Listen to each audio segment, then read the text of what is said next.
warahmatullahi wabarakatuh. Alhamdulillahi hamdan katsira tayyiban mubarakan fih kama yuhibbu rabbuna wa yarda. Wa ashhadu an la ilaha illallah wahdahu la syarika lah iqraran bihi wa tauhidan. Wa ashhadu anna Muhammadan abduhu wa rasuluhu sallallahu alaihi wa alihi wasallam tasliman mazida amma ba'd. Ma'asyiral muslimin, sidang jamaah salat subuh Masjid Jannatul Iman Kota Makassar yang semoga dirahmati Allah Subhanahu wa taala. Kita bersyukur kepada Allah Subhanahu wa taala yang telah memberikan nikmat yang sangat banyak kepada kita. Nikmat yang terbesar dari nikmat yang Allah berikan kepada kita adalah nikmat iman, yang mana dengannya lah sehingga kita bisa kembali dipertemukan oleh Allah Subhanahu wa taala di tempat yang penuh berkah ini dalam rangka menjalankan ibadah yang diperintahkan oleh Allah kepada kita, yaitu salat subuh secara berjamaah. Dan juga alhamdulillah hari ini kita masih diberikan oleh Allah Subhanahu wa taala taufik untuk menjalankan ibadah puasa, yaitu tepatnya di hari yang kedua di bulan Ramadan tahun ini. Salawat dan salam semoga tercurah kepada junjungan kita Nabiullah Muhammad sallallahu alaihi wasallam, keluarga dan para sahabat beliau, dan mudah-mudahan juga sampai kepada kita yang senantiasa berada di atas tuntunan beliau. Amin ya rabbal alamin. Jemaah sekalian,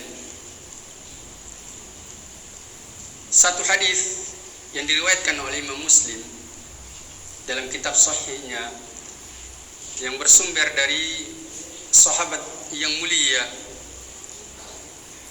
yaitu Abu Ruqayyah Tamim ibnu Aus Ad-Dari radhiyallahu taala anhu, yang mana beliau berkata bahwa Nabi sallallahu alaihi wasallam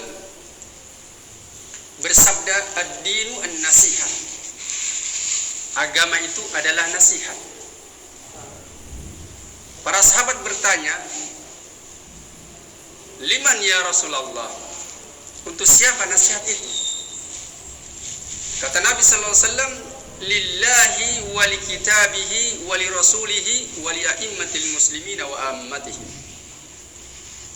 Yaitu untuk Allah, untuk Rasulnya, untuk Allah, untuk kitabnya, untuk Rasulnya, dan untuk kaum muslimin, untuk pemimpin-pemimpin kaum muslimin dan kaum muslimin secara umum. Jemaah sekalian semoga dirahmati Allah Subhanahu wa taala, dalam hadis yang mulia ini Nabi katakan ad-dinu an-nasihah. Kita jelaskan sedikit dari sisi grammar bahasa Arab. Ad-dinu an-nasihah adalah agama itu adalah an-nasihah.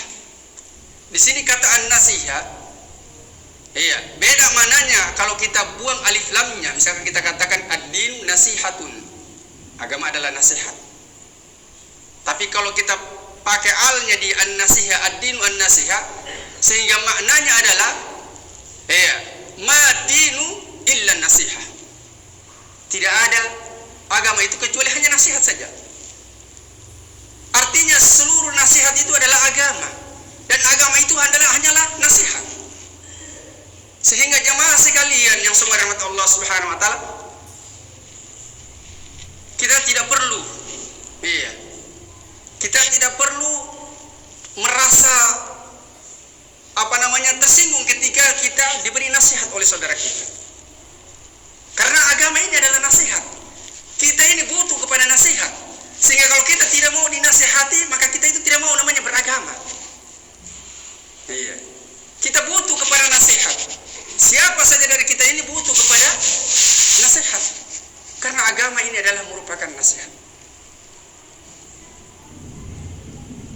Sehingga jamaah sekalian semua dirahmati Allah Subhanahu wa taala, Allah Subhanahu wa taala golongkan kepada orang-orang yang beruntung dari orang-orang yang saling menasihati dalam kebenaran, sebagaimana telah disampaikan di subuh yang kemarin dari surah Al-Asr, bahwasanya semuanya manusia itu merugi kecuali orang yang bersifat dengan 4 sifat tersebut. Salah satu disebutkan di situ watawasau bil haq, saling menasihati dalam kebenaran. Iya. Kemudian jamaah sekalian, hadis yang mulia ini Nabi katakan ad-dinu an-nasihah. Dia masih bersifat umum, bersifat global. Iya. Perkara ini Nabi datangkan dalam bentuk umum, yang sehingga dengannya para sahabat ini bertanya, membutuhkan tentang perincian dari perkara tersebut. Setelah mereka bertanya untuk siapa nasihat tersebut, kemudian Nabi merinci satu persatu. Inilah metode Nabi sallallahu alaihi wasallam dalam memberikan pengajaran kepada murid-murid beliau, yang mana beliau mendatangkan satu kalimat yang bersifat global, iya, kemudian merinci setelahnya. Ini faedah yang didapatkan darinya adalah akan mempermudah diingat oleh orang yang mendengarkan nasihat tersebut, mendengarkan perkara yang disampaikan tersebut. Beda kalau misalkan datang kita langsung menyebutkan secara terperinci, itu akan susah diingat. Iya. Jadi Nabi datangkan dalam bentuk umum sehingga menimbulkan pertanyaan. Ketika seorang dia bertanya diberikan jawaban, maka jawabannya itu akan melengket di dalam ingatannya. Ini jamaah sekalian semua rahmat Allah Subhanahu wa taala. Kemudian Nabi menjelaskan nasihat itu adalah lillahi, untuk Allah. Nasihat untuk Allah, apa maknanya jamaah sekalian yang semua rahmat Allah Subhanahu wa taala? Para ulama kita menjelaskan, di antaranya adalah Syekh Muhammad bin Shalih Al-Utsaimin rahimahullah taala. Ketika beliau menjelaskan hadis ini dalam Syarah Arba'in An-Nawawi, beliau mengatakan bahwasannya nasihat untuk Allah itu terkandung padanya 2 perkara. Ya, terkandung padanya 2 perkara. Perkara yang pertama adalah ikhlasul ibadati lillahi subhanahu wa ta'ala, yaitu pemurnian ibadah hanya kepada Allah Subhanahu wa taala. Kemudian perkara yang kedua adalah persaksian akan ketauhidan Allah Subhanahu wa taala dalam perkara rububiyah, uluhiyah, dan perkara nama-nama dan sifat-sifat Allah Subhanahu wa taala. Persaksian terhadap ketauhidan Allah Subhanahu wa taala dalam perkara rububiyah. Apa itu rububiyah jemaah sekalian? Itu rububiyah adalah perkara-perkara yang berkaitan dengan perbuatan-perbuatan Allah Subhanahu wa taala, seperti mencipta, mengatur alam semesta, menghidupkan dan mematikan. Iya. Kemudian memberikan rezeki. Iya. Menurunkan hujan, mempergantikan siang dan malam. Ini adalah rububiyah Allah Subhanahu wa taala. Maka seseorang yang dia nasihatnya untuk Allah adalah dia mempersaksikan bahwasannya Allah Subhanahu wa taala sajalah, iya, mentauhidkan Allah Subhanahu wa taala dalam perkara rububiyah. Kemudian wal uluhiyah, dalam perkara uluhiyah. Uluhiyah adalah yaitu Allah Subhanahu wa taala satu-satunya saja yang berhak untuk disembah. Tidak boleh ibadah itu dipalingkan kepada selain Allah Subhanahu wa taala. Ditauhidkan Allah Subhanahu wa taala dalam perkara ibadah, dan perkara uluhiyah inilah yang menjadi inti dakwanya para rasul. Iya. Mentauhidkan Allah Subhanahu wa taala, dan perkara uluhiyah inilah yang menjadi tujuan Allah Subhanahu wa taala ciptakan kita di muka bumi, yaitu memurnikan ibadah hanya kepada Allah. Kemudian mentauhidkan Allah Subhanahu wa taala dalam nama-nama dan sifat-sifatnya. Bagaimana mentauhidkan Allah dalam nama-nama dan sifat-sifatnya? Yaitu menetapkan nama bagi Allah Subhanahu wa taala dan sifat bagi Allah Subhanahu wa taala sesuai dengan apa yang Allah namai dirinya dan sifati dirinya di dalam Al-Qur'anul Karim, dan juga yang disifati oleh Rasulullah sallallahu alaihi wasallam dalam hadis-hadis yang sahih, dengan tanpa memalingkan maknanya kepada makna yang lain, dengan tanpa menyerupakan sifat Allah dengan sifat makhluk, dengan tanpa menolak sifat tersebut, iya, dan juga dengan tanpa menanyakan bagaimana sifat Allah Subhanahu wa taala. Contoh misalkan Allah Subhanahu wa taala bersifat dengan Ar-Rahman. Nama Allah Ar-Rahman. Dalam Al-Qur'an banyak sekali Allah sebutkan. Ar-Rahman 'allamal Qur'an. Iya, Ar-Rahman. Allah namai dirinya dengan Ar-Rahman di dalam Al-Qur'an. Maka ketauhidan kita kepada Allah dalam nama-nama dan sifat-sifatnya adalah kita menetapkan bahwasanya Allah itu memiliki nama Ar-Rahman dan sekaligus memiliki sifat Ar-Rahman. Iya, Ar-Rahman yang memiliki rahmat, iya, kepada seluruh makhluk, yang memiliki kasih sayang yang luar biasa kepada hamba-hambanya. Ar-Rahman. Tetapi jamaah sekalian, sifat Ar-Rahman, kasih sayangnya Allah Subhanahu wa taala itu tidak boleh kita serupakan dengan makhluknya. Iya. Manusia juga memiliki sifat, iya, Rahim, menyayangi, tapi sayangnya Allah Subhanahu wa taala tidak seperti sayangnya makhluk. Laisa kamitslihi syai'un. Tidak ada yang serupa dengan Allah Subhanahu wa taala sesuatu apapun juga. Wa huwas samiul basir. Dia Maha mendengar dan Maha melihat. Allah mendengar sama seperti makhluk juga mendengar, tapi pendengaran Allah tidak sama dengan penglihatan makhluk. Demikian juga Allah melihat, makhluk juga melihat, manusia juga melihat, tapi penglihatan Allah tidak sama dengan penglihatan makhluk. Penglihatan Allah, pendengaran Allah, kasih sayang Allah itu adalah sesuai dengan keagungan dan kebesaran Allah Subhanahu wa taala. Kemudian wala ta'til, tidak boleh menolak satu saja dari nama atau sifat Allah Subhanahu wa taala yang ditolak, maka itu sama maknanya dengan menolak seluruhnya. Dan berarti dia tidak mentauhidkan Allah Subhanahu wa taala dalam perkara nama-nama dan sifat-sifat Allah Subhanahu wa taala. Kemudian tidak boleh menanyakan bagaimana. Iya. Bagaimana itu sifatnya Allah ketika Allah dikabarkan Allah itu memiliki tangan? Dalam Al-Qur'an Allah sebutkan bal yadahu mabsutatani yunfiqu kaifa yasha. Bahkan kedua tangan Allah itu terbentang memberikan rezeki kepada siapa yang dia kehendaki. Ya. Yunfiqu kaifa yasha, memberikan rezeki sebagaimana yang dia kehendaki. Maka di sini Allah sebutkan Allah itu memiliki kedua tangan. Maka kita tetapkan Allah Subhanahu wa taala itu memiliki tangan sesuai dengan keagungan dan kebesarannya. Tapi tidak boleh kita serupakan tangan Allah dengan tangan makhluk. Karena menyerupakan tangan Allah dengan tangan makhluk adalah merupakan kesyirikan dan membatalkan seluruh amalan saleh. Iya. Dan Allah Subhanahu wa taala mengancam, la in asyrakta la yahbatanna amaluk. Jika engkau melakukan kesyirikan, maka akan terhapus seluruh amalanmu. Kemudian jemaah sekalian yang semoga dirahmati Allah Subhanahu wa taala, yang berikutnya nasihat adalah li kitabihi, untuk kitabnya, maksudnya untuk Al-Qur'an. Apa maksud nasihat untuk Al-Qur'an? Iya. Maksud dari nasihat untuk Al-Qur'an, untuk kitab Allah Subhanahu wa taala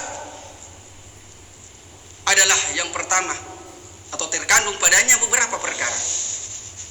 Perkara yang pertama adalah membenarkan, iya, seluruh berita yang dikabarkan dalam Al-Qur'an. Jadi semua berita-berita yang ada dalam Al-Quran berupa kisah-kisah orang yang terdahulu harus diyakini, diimani. Iya, tidak boleh ditolak walaupun hanya satu saja. Dalam Al-Quran Allah mengkisahkan tentang Bani Israel. Iya, misalkan dalam surah Al-Baqarah Allah sebutkan bagaimana mereka diperintahkan untuk menyembelih seekor sapi. Iya, disebabkan karena ada yang membunuh seseorang yang kemudian tidak diketahui siapa pembunuhnya.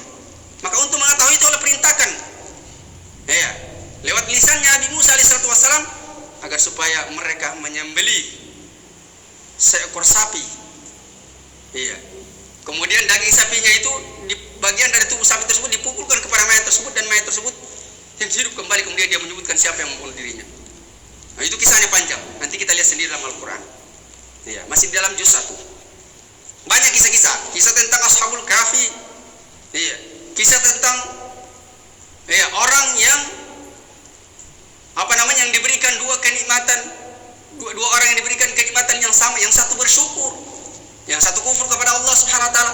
Bagaimana Allah memberikan kenikmatan kepada orang yang bersyukur tersebut dan bagaimana Allah mengazab orang yang kufur tersebut, banyak sekali. Kisah tentang Nabi Yusuf alaihissalatu wassalam yang Allah sebutkan satu surah penuh menceritakan tentang kisah Nabi Yusuf dari kecil sampai dia menjadi seorang menteri di Mesir, masuk ke dalam penjara seterusnya, panjang. Ini harus kita imani jamaah sekalian semua rahmat Allah Subhanahu wa taala. Kemudian kandungan yang lain dari nasihat untuk Al-Quran adalah mengamalkan segala perintah yang diperintahkan di dalam Al-Quran. Allah perintahkan kita untuk berpuasa. Ya ayyuhalladzina amanu kutiba alaikumusiyam kama kutiba alal ladzina min qablikum la'allakum tattaqun. Wahai orang-orang beriman, diwajibkan atas kalian berpuasa sebagaimana diwajibkan atas orang-orang sebelum kalian agar kalian bertakwa. Maka wajib bagi kita untuk melaksanakan puasa. Iya. Karena ini adalah perintah dalam Al-Quran.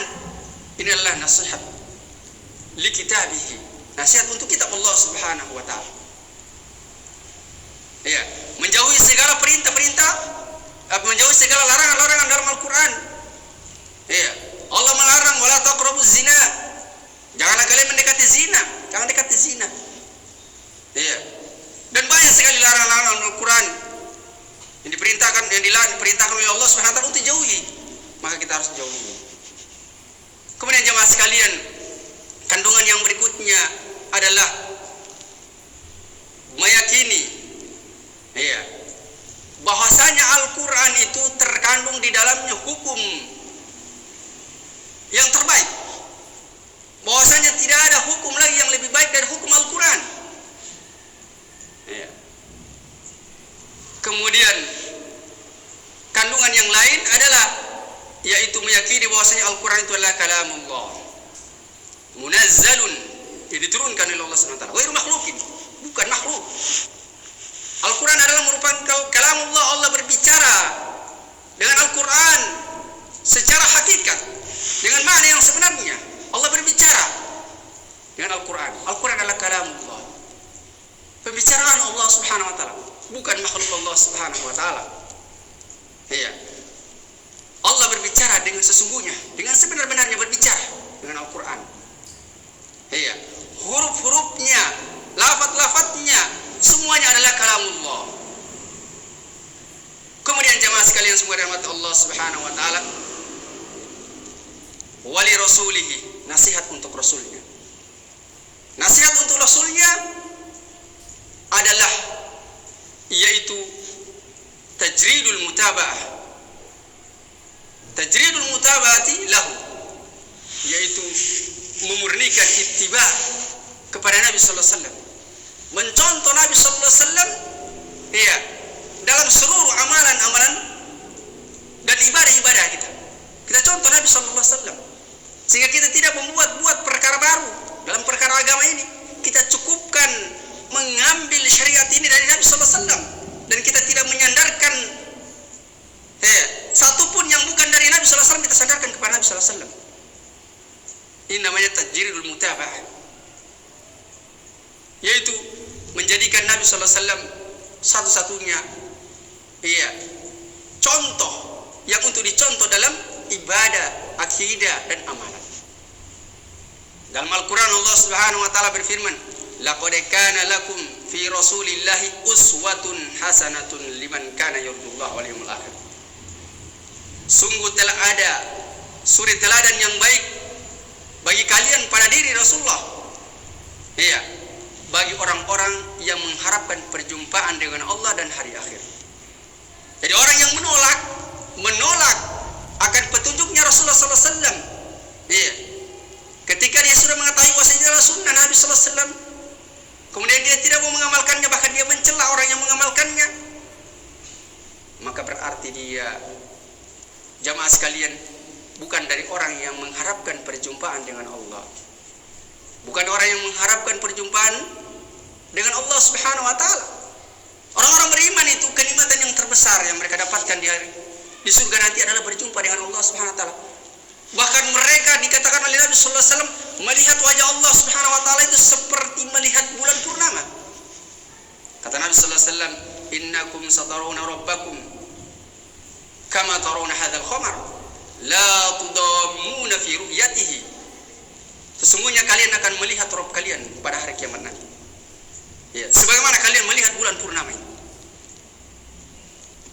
Sebagaimana kalian melihat bulan purnama ini, dan kalian tidak berdesak-desakan dalam melihatnya. Mungkin kita kalau datang di sini Pak Jokowi, kita ingin lihat Pak Jokowi, pasti kita berdesak-desakan. Iya, paling belakang tidak kelihatan mukanya beliau. Tapi orang-orang beriman melihat Allah itu seolah-olah hanya dia sendiri yang melihatnya, saking tidak ada yang menghalangi dia. Seperti dia melihat bulan purnama. Kita kalau lihat bulan purnama, adakah yang menghalangi kita? Tidak ada. Betul-betul terlihat jelas. Ini kenikmatan yang terbesar yang didapatkan oleh orang-orang yang beriman, yaitu berjumpa dengan Allah Subhanahu wa taala.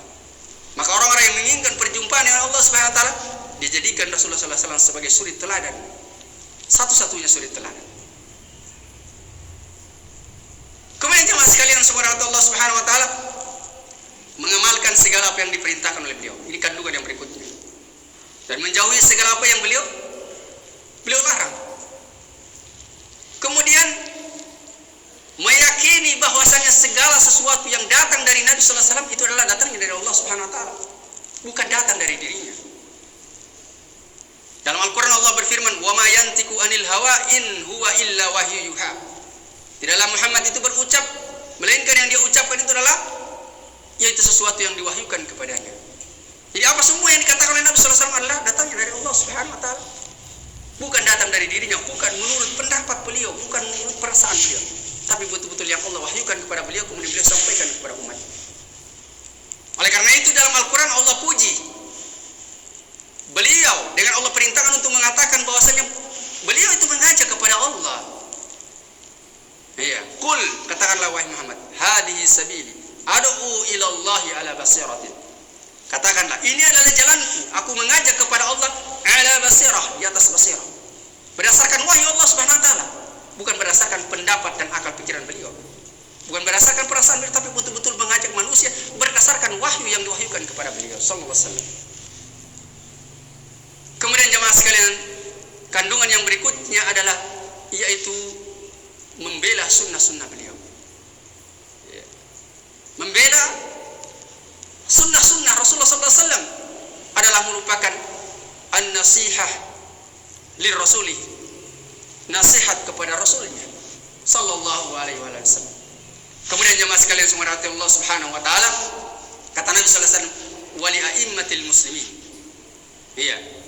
Dan nasihat itu adalah untuk pemimpin-pemimpin kaum muslimin. Pemimpin kaum muslimin dijelaskan oleh para ulama terbagi menjadi dua. Yang pertama adalah al-ulama, yang kedua adalah al-umara. Al-ulama di sini adalah orang-orang yang diwarisi atau orang-orang yang mewarisi ilmu dari para nabi dan rasul. Mereka adalah orang yang mewarisi ilmu yang disampaikan oleh Allah Subhanahu wa taala kepada para nabi, yang Allah wahyukan kepada para nabi. Iya. Innal ulama warathatul anbiya, sesungguhnya ulama itu adalah pewaris para nabi. Kemudian yang kedua adalah al-umara. Ini pemimpin kaum muslimin adalah al-umara, yaitu para pemimpin pemerintah, pemimpin negara. Yang kita pahami, umara. Umara itu bentuk jamak dari amir, pemimpin. Maka bagaimana nasihat untuk pemimpin kaum mukminin dari kalangan para ulama, dan bagaimana nasihat untuk pemimpin kaum mukminin dari kalangan umara? Nasihat untuk para ulama, pemimpin kaum mukminin dari kalangan para ulama, yang pertama adalah yaitu mencintai mereka.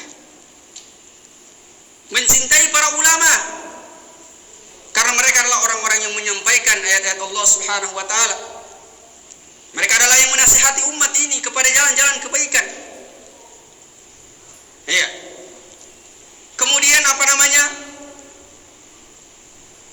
menasihati nasihat untuk ulama adalah yaitu membantu mereka dan menolong mereka di dalam menjelaskan kebenaran ini kepada umat, di dalam menyampaikan agama ini kepada umat. Iya. semoga dirahmati Allah Subhanahu wa taala, nasihat untuk al-umara. Iya. Yaitu mereka diakui sebagai pemimpin.